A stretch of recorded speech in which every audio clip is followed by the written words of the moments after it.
ఒక లేడీని మర్డర్ జరిగిందని ఒక కంప్లైంట్ వస్తే దాని మీద మేము కేసు తీసుకుని దాని మీద ఒక 302 IPC కింద అంటే ఇప్పుడు ఈ కొత్త సెక్షన్స్ ప్రకారం 103(1) అండ్ 302 BNS కింద మనం కేసు రిజిస్టర్ చేయడం జరిగింది.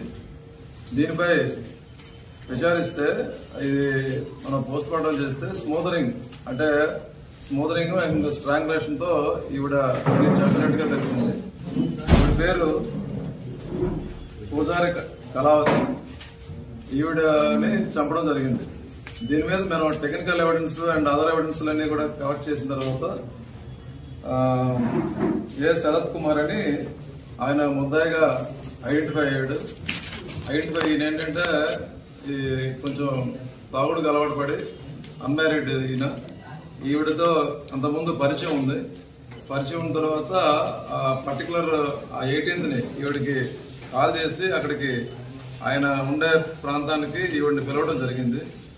సమ్ ఆర్గ్యుమెంట్ జరిగిన తర్వాత వాళ్ళిద్దరికి కొంత డిస్కషన్ అయిన తర్వాత ఏదో గొడవ జరిగింది. ఆ గొడవలోని ఆవిడని వెంటనే ఒక వైర్కి మెడకు ఊరేసి స్మోదరింగ్ అంటే తలదేడుతో ఆవిడకి ముక్కు అన్ని మూసేసి ఆవిడని చంపడం జరిగింది.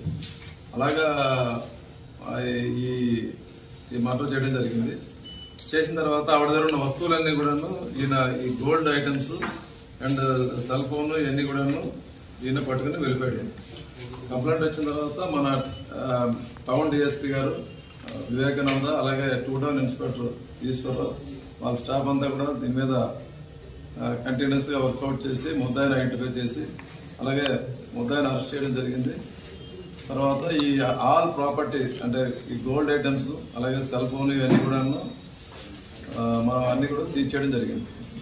ఇందులో ముఖ్యంగా మనం వాళ్ళంతా ఎఫర్ట్ చేసి మన 2 టౌన్ వాళ్ళంతా ఎఫర్ట్ చేసి టెక్నికల్ ఎవిడెన్స్ అన్ని కూడా గ్యాదర్ చేసి ఈ అమ్మాయి మూవ్మెంట్స్ అండ్ ఎక్యూజ్డ్ మూవ్మెంట్స్ అన్ని కూడా వర్కౌట్ చేసి ఫైనల్ గా ఈ కేసు ఛేదించడం జరిగింది. చంపడం అయితే బెడ్రూమ్ లోనే చంపాడు. తర్వాత ఎప్పుడైతే చనిపోయిందని తెలిసిందో ఇమ్మీడియట్ గా ఆయన తీసుకుని ఆ బాత్రూమ్ లో కుక్కేసి ఆ డోర్ లాక్ చేసుకుని అక్కడి నుంచి వెళ్ళిపోయడం జరిగింది. తర్వాత మీరు అడిగినట్టుగా వేరే అమ్మాయి ఆ టైంలో అక్కడ రావడం జరగలేదు. There is a clear technical CC footage evidence ఉంది. ఎవరు ఏ టైంలోకి ఎంటర్ అయ్యారు, ఎవరు ఏ టైంలో లోపల నుంచి బయటకు వచ్చారు అన్నది ఆ రోజు మొత్తం సీసీ ఫుటేజ్ అంతా కూడా మేము సీజ్ చేయడం జరిగింది. ఎవరు ఎన్ని గంటలకి ఎన్ని సెకండ్లకి లోపల ఎంటర్ అయ్యారు ప్రతిదీ కూడా టైం లైన్ అనేది కూడా టెక్నికల్ గా దర్యాప్తులో మేము మొత్తం సుమారు 82 గ్రాములండి 1,65,000 వర్త్ ఉంటుంది. గాజులు, ఉంగరాలు, చైను, చెవిదిద్దులు అన్ని కలిపి. అంటే మనకి వీళ్ళిద్దరికి గత 1 year నుంచి పరిచయం ఉంది. ఎవరైతే శరత్ కుమార్ అన్న అతనికి ఈ యొక్క కళావతి, పూజారి కళావతి అనే ఆమెకి ఒక 1 year గా పరిచయం ఉంది. వీళ్ళిద్దరూ ఒక సత్సంగంలో పరిచయం అయ్యారు. ఇతను ఒక సైకలాజికల్ గా ఒక డిఫరెంట్ క్యారెక్టర్ ఉన్నతున్న వ్యక్తి. బాగా డ్రంక్ అండ్ బాల్ విపరీతంగా తాగుతాడు. ఇతనికి 2-3 అమ్మాయిలతో కూడా పరిచయాలు ఉన్నాయి. ఈమెతో కూడా అలాగే పరిచయం ఉంది. ఈమె ఇతని రూమ్ కి ఒక 4-5 times వచ్చినట్టుగా ఆధారాలు కూడా మన దగ్గర ఉంది. వాడు ఒక ఆడని ఒక రూమ్ లో ఎందుకున్నాడు అనేది విషయాల మీద వచ్చారు. అవన్నీ కూడా వాళ్ళిద్దరికి ఒక సంబంధం ఉందన్నది అతను చెప్పిన కన్ఫెషన్ లో చెప్పిన విషయం ఏంటంటే ఆమెతో అతనికి పరిచయం ఉంది అని చెప్పాడు. ఇద్దరు కూడా అక్కడ కొన్ని పూజా కార్యక్రమాల్లో ఇతని ఇంటి దగ్గర ఆమె వస్తూ ఉండేది. అక్కడ ఇద్దరికి పరిచయం. నేరం చేసిన తర్వాత ఆ రోజు బాగా తాగేసి ఉన్నంతో ఏం చేయాలో తెలియక అక్కడి నుంచి వాళ్ళ ఫ్రెండ్ ఇంటికి వాళ్ళ బ్రదర్ ఇంటికి వెళ్ళిపోయి అప్పటి నుంచి తాగుతూనే ఉన్నాడు. ఎప్పుడైతే ఇక పోలీసులు తిరుగుతున్నారో తప్పించుకోవడానికి అవకాశం లేదని అనుకున్నాడో ఆయన అక్కడ దగ్గరలో ఉన్న సచివాలయం విఆర్ఓ దగ్గర వెళ్ళి ఎవరో ఒక లాయర్ సలహా తీసుకున్నాడో మరి ఎవరు సలహా తీసుకున్నారో ఆ విఆర్ఓ గారి దగ్గరికి వెళ్ళి సరెండర్ అయిపోయాడు. నేను తప్పు చేశాను, పోలీసులు మా గురించి తిరుగుతున్నారు, మా కుటుంబ సభ్యులందరూ కూడా తీసుకెళ్తున్నారని చెప్పి తెలిసింది మా ఫ్రెండ్స్ని. కాబట్టి నాకు పోలీస్ స్టేషన్కి వెళ్ళడానికి అవకాశం కావాలని చెప్పి ఆ విఆర్ఓ దగ్గర సరెండర్ అయ్యాడు. ఆ విఆర్ఓకి జరిగిన విషయం అంతా కూడా కూలంకషంగా నేరాన్ని ఆయన ఏ విధంగా చేస్తే ఏం చేయాలో అంతా అతను చెప్పడం జరిగింది.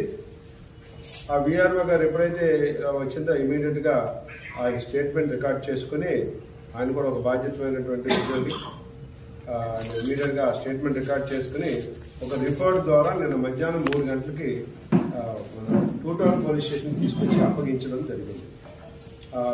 దాని తర్వాత 2 టౌన్ పోలీసు వారు ఆ విచారణ విఆర్ఓ అండ్ ఇతర మధ్యవర్తి సమక్షంలో విచారణ జరిపి ఆయన నేరం ఒప్పుదల స్టేట్మెంట్ రికార్డ్ చేసి దాన్ని బేస్ చేసుకుని ఆయన దగ్గర ఈ చనిపోయిన ఆమె తాలూకా బంగారు వస్తువుల్ని ఎక్కడ పెట్టాడు ఏంటి అని విచారణ చేసి విచారణలో భాగంగా అవన్నీ కూడా వశపరచుకోవడం జరిగింది.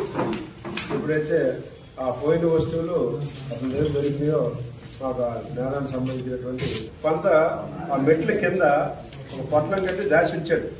ముందు 2 గాజులు అమ్ముదామని ప్రయత్నం చేశాడు. అది అలాగే చైన్ కూడా ఒకరికి ఇలాగ అనుకున్నాడు. ఇవన్నీ కూడా కొంత బంగారు నుంచి మెట్ల కింద పెట్టి ఆ 500 రూపాయల కోసం ఆమె ఈ ముద్దాయి తాలూకా అమ్మని తిట్టింది. ఈ డబ్బుల విషయంలో తగ్గు వచ్చి నేను 1000 రూపాయలు అడిగితే 500 ఇచ్చావు అని అక్కడ వీళ్ళ అమ్మ గురించి ఒక తప్పుడు మాట మాట్లాడింది. దాంతో కోపం వచ్చి తాగిన మత్తులో కోపం వచ్చి దగ్గరలో ఉన్న ఒక వైరు మెడకేసేసాడు. వేసి అది మళ్ళీ గట్టిగా ఎందుకని చెప్పి ఆ పక్కన తరగడు ఉంటే ముక్కు మీద మూతి మీద పెట్టి నొక్కిసాడు. ఆ టైంలో అతను చనిపోయింది అనుకోలేదు. ఆ తరగతి తీసేటప్పుడు ఏం మాట్లాడలేదని చూస్తే చనిపోయి ఉంది. ఇమీడియట్ గా ఆమె కంగారు పడి ఎవరికి చెప్పాలి ఏంటి తెలియక తీసుకెళ్లి బాత్రూమ్ లో పెట్టి గొడ్డి పెట్టేసి ఆ రూమ్ తాళం వేసుకుని